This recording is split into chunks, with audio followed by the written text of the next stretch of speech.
Hey guys, I hope you all are dream great. तो आज हम बात करने वाले हैं लाभ प्रतिशत या हानि प्रतिशत के बारे में, जिसमें क्रय मूल्य और विक्रय मूल्य, लाभ क्या होती है, हानि क्या होती है, प्रॉफिट लॉस, परसेंट यानी प्रतिशत कैसे निकाली जाती है, इन्हीं से रिलेटेड हम क्वेश्चन को सॉल्व करने वाले हैं। तो चलिए स्टार्ट करते हैं।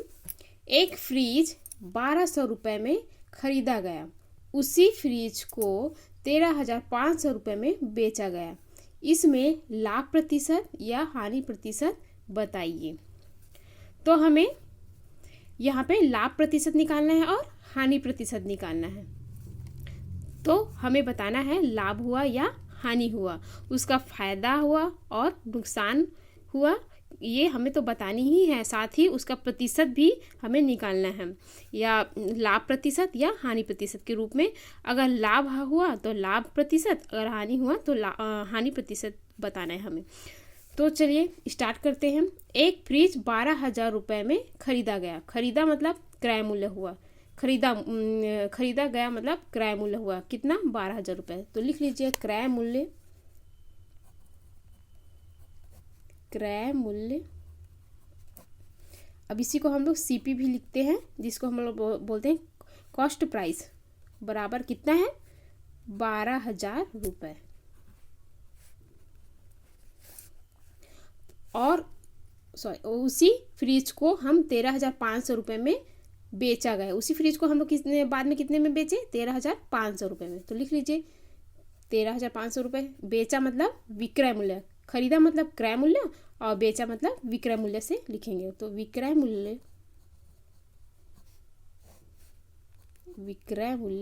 विक्रय मूल्य को हम एसपी से लिखेंगे, मतलब कि सेलिंग प्राइस, बराबर 13,500 रुपये में हम लोग क्या किए, बेच दिए।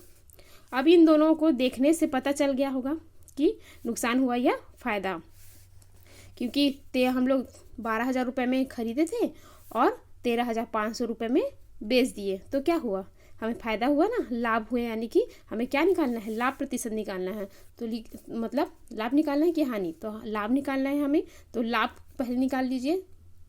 लाभ बराबर क्या होता है, लाभ बराबर विक्रय मूल्य माइनस क्रय मूल्य। हमें लाभ निकालने के लिए ये वाला सूत्र लगाना पड़ेगा, विक्रय मूल्य माइनस क्रय मूल्य। तो विक्रय मूल्य को क्या बोलते हैं, एसपी, आप ऐसे भी लिख सकते हो, और ये क्रय मूल्य को सीपी। तो हमारे विक्रय मूल्य क्या था, विक्रय मूल्य 13,500। तो लिख लीजिए 13,500 रुपये माइनस सीपी हमारा क्या था, 12,000 रुपये। तो लिख लीजिए यहाँ पे 12,000। अब यहाँ पे क्या हुआ, 13,500 में 12,000 को घटा दीजिए तो कितना बचेगा, 1,500 रुपये। तो इतना तो आपको लाभ हुआ, कितना 100 रुपये का, 1,500 रुपये का आपको लाभ हुआ। तो आपको 1,500 रुपये प्रॉफिट हुआ। लेकिन आपको ये लाभ जो है ना प्रतिशत में निकाल कर देनी है। प्रतिशत में देखो बोला है ना, लाभ प्रतिशत या हानि प्रतिशत। तो हमें लाभ हुआ है तो लाभ निकालिए, लेकिन हमें लाभ किस में चाहिए, प्रतिशत में चाहिए। तो अब हम प्रतिशत में निकालेंगे। अब ये जो 1,500 रुपये है ना, वो कितने परसेंट का ज़्यादा हुआ, कितने प्रतिशत का लाभ हुआ। तो ये चलिए निकाल के, ये आसान सा फार्मूला है जो मैं यहाँ पे बताती हूँ। आसान सा ये 2 फार्मूला है। पहला है लाभ, हमें लाभ प्रतिशत निकालना है। तो लाभ प्रतिशत का क्या फार्मूला है, लाभ प्रतिशत है तो यहाँ पे लिख लीजिए लाभ बटे क्रय मूल्य, और इनटू में यहाँ पे 100। अगर हानि निकालना है, हानि प्रतिशत, तो हानि प्रतिशत बराबर, यहाँ पे हानि है तो यहाँ पे ऊपर में हानि लिख दीजिए, बटे क्रय मूल्य, और इनटू में वही 100।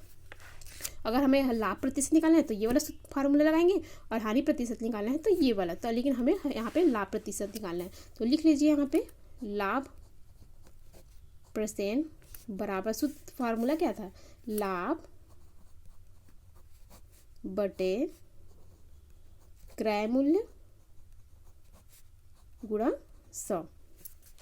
अब यहाँ पे लाभ हमारा कितना आया था, 1,500 रुपये। तो लिख लीजिए हमारा 1,500 रुपये लाभ बटे क्रय मूल्य हमारा क्या था, क्रय मूल्य हमारा 12,000 रुपये। तो यहाँ पे लिख लीजिए 12,000 रुपये क्रय मूल्य, इंटू में हमारा यहाँ पे 100। यहाँ पे काट दीजिए, ये जीरो कट गया, ये जीरो और ये जीरो, यहाँ भी एक जीरो है, ऊपर भी एक जीरो है, काट दीजिए, यहाँ पे काट दीजिए आप। 3 से 3 एकम 3, 3 दूनी 6, 3 चौक 12, 3 पंचे 15 और जीरो का जीरो।